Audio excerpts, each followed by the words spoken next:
28 août, Ésaïe chapitre 39, chapitre 40, chapitre 41.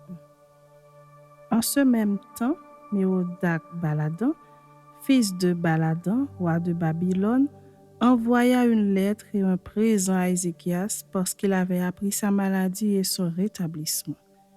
Ézéchias en eut de la joie et il montra aux envoyés le lieu où étaient ces choses de prix, l'argent et l'or, les aromates et l'huile précieuse, tout son arsenal et tout ce qui se trouvait dans ses trésors. Il n'eut rien qu'Ézéchias ne leur fit voir dans sa maison et dans tous ses domaines. Ésaïe le prophète vint ensuite auprès du roi Ézéchias et lui dit : « Qu'ont dit ces gens-là et d'où sont-ils venus vers toi ?» Ézéchias répondit : « Ils sont venus vers moi d'un pays éloigné de Babylone. » Ésaïe dit encore : « Qu'ont-ils vu dans ta maison ?» Ézéchias répondit : « Ils ont vu tout ce qui est dans ma maison.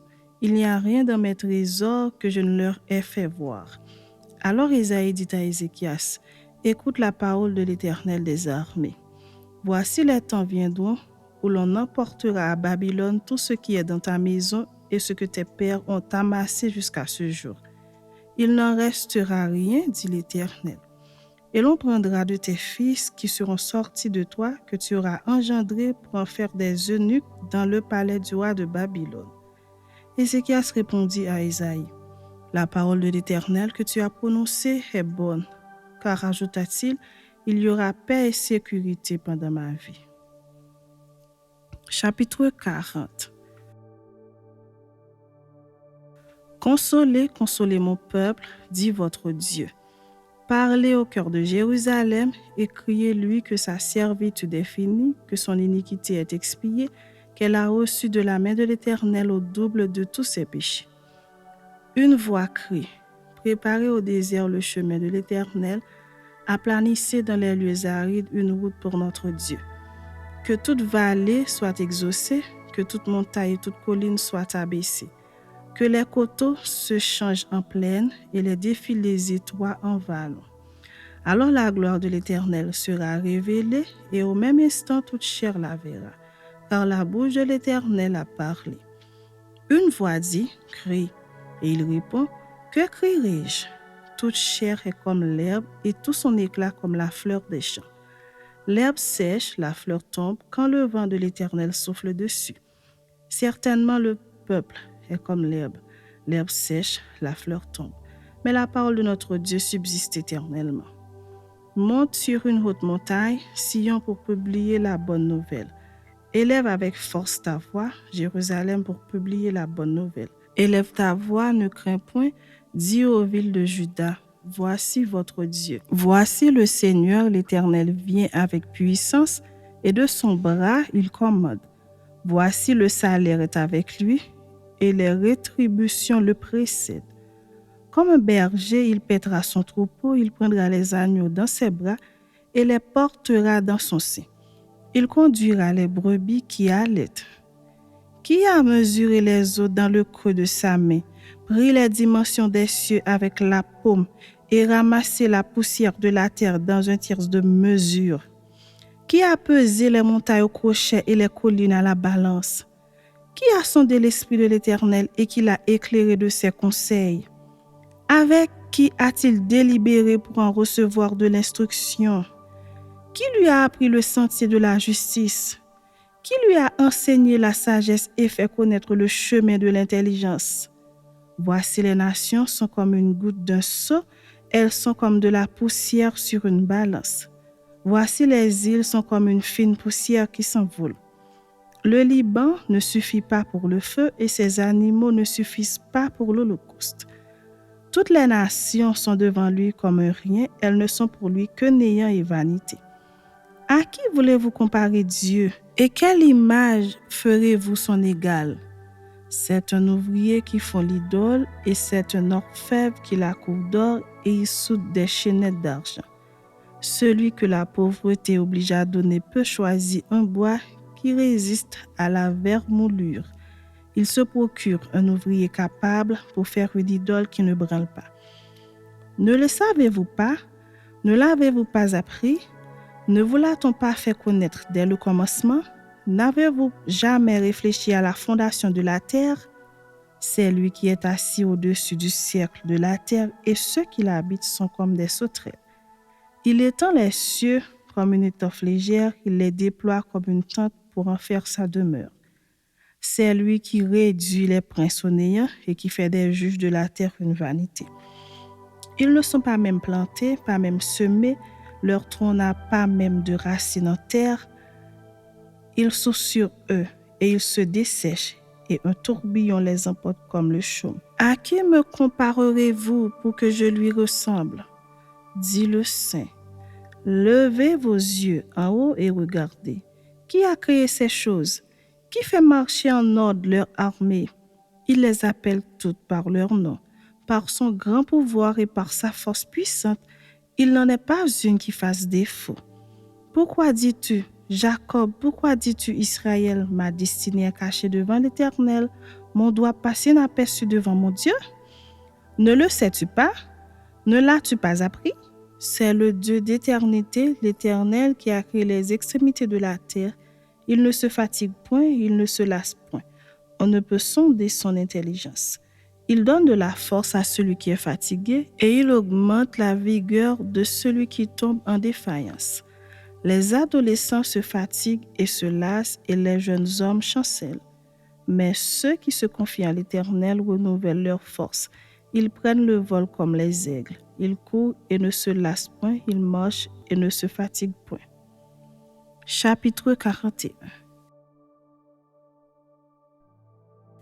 Ils, faites silence pour m'écouter. Que les peuples raniment leur force, qu'ils avancent et qu'ils parlent. Approchons pour plaider ensemble. Qui a suscité de l'Orient celui que le salut appelle à sa suite? Qui lui a livré les nations et assujetti des rois? Qui a réduit leur glaive en poussière et leur arc en un chaume qui s'envole?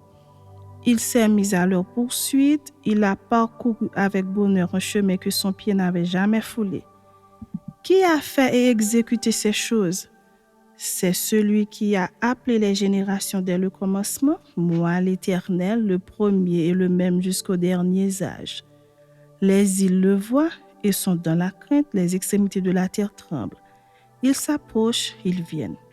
Ils cèdent l'un l'autre et chacun dit à son frère, courage. Le sculpteur encourage le fondeur, celui qui polit au marteau encourage celui qui frappe sur l'enclume.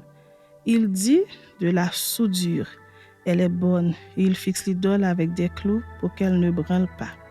Mais toi, Israël, mon serviteur, Jacob que j'ai choisi, race d'Abraham que j'ai aimé, toi que j'ai pris aux extrémités de la terre et que j'ai appelé d'une contrée lointaine, à qui j'ai dit, tu es mon serviteur, je te choisis et ne te rejette point.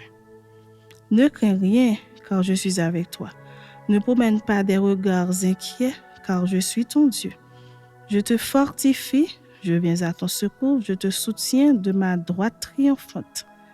Voici, ils seront confondus, ils seront couverts de honte, tous ceux qui sont irrités contre toi. Ils seront réduits à rien, ils périront ceux qui disputent contre toi. Tu les chercheras et ne les trouveras plus, ceux qui te suscitaient querelle. Ils seront réduits à rien, réduits au néant, ceux qui te faisaient la guerre. Car je suis l'Éternel, ton Dieu, qui fortifie ta droite, qui te dit, ne crains rien, je viens à ton secours.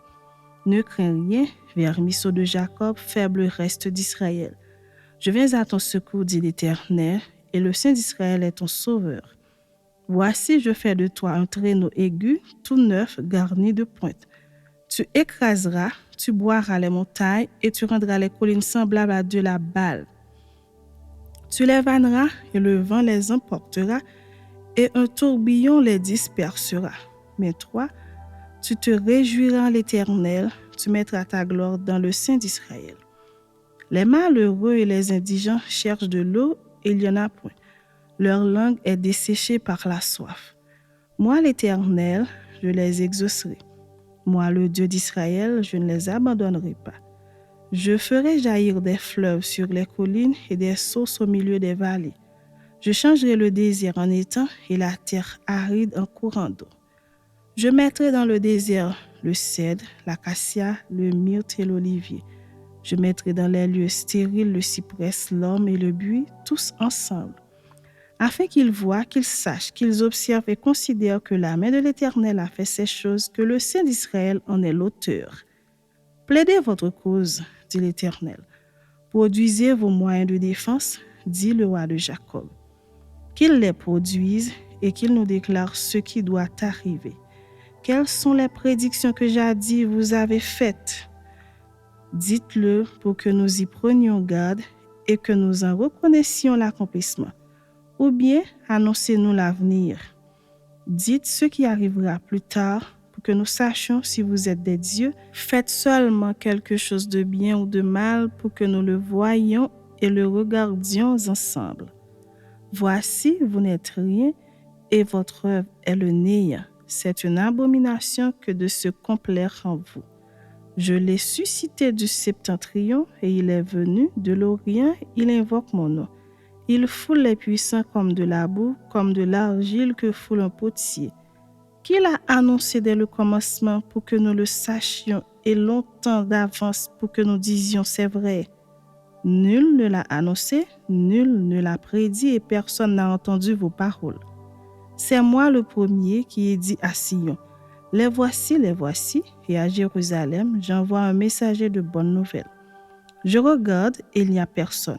Personne parmi eux qui prophétise et qui puisse répondre si je l'interroge.